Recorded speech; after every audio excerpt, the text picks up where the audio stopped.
সবার জন্যই একটা আলাদা রাজ্যের পরিকল্পনা নিয়ে আমরা রাজনীতি করেছি, আর আলাদা রাজ্যের ডিমান্ডে আমি রাজনীতিতে এসেছি।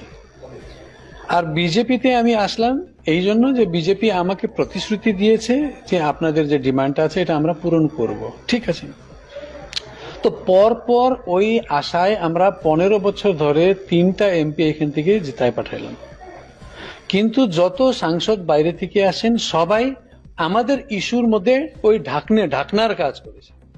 সেটাই বুঝে আমি এবার একটা বক্তব্য দিলাম 2 মাস আগে কি এবার যে সাংসদ হবে ওইটা এখানকার ভূমিপুত্র লাগবে, ভূমিপুত্র না থাকলে আমি দলের থেকেই একটা ক্যান্ডিডেট মানে একটা ইন্ডিপেন্ডেন্ট ক্যান্ডিডেট হিসাবে আমি দাঁড়াবো, আমি কথা দিলাম, বার্তা দিলাম। আর এখনো আমি আমার বার্তায় অনড়। তো 17 লাখ পপুলেশনে একজনও লোকসভার ক্যান্ডিডেট হওয়ার মতন লোক পার্টি পায়নি। তার মানে কি এটা আমাদের উপরে একটা হে দৃষ্টি দিয়ে দেখতেছে পার্টি, এটা আমরা বুঝবো না? হ্যাঁ, তোমাদের মধ্যে কোনো ক্যান্ডিডেট হওয়ার মতন লোকই নাই, এইটা নাকি? না না, ওনারা এই ঢাকনা পাঠাচ্ছেন, এই দুইটার মধ্যে একটা। দার্জিলিং এ ফের বিজেপির প্রার্থী রাজু বিস্তার, তাতেই কিন্তু নতুন করে পাহাড় উত্তপ্ত হওয়ার আশঙ্কা। নির্দল প্রার্থী হিসেবে লড়াইয়ের হুঙ্কার ইতিমধ্যেই দিয়ে দিয়েছেন কার্শিয়াং এর বিজেপি বিধায়ক, এবং সেখানে তিনি বলছেন যে পৃথক রাজ্যের প্রতিশ্রুতি দিয়েছিল বিজেপি। পরপর 3বার বিজেপি সাংসদ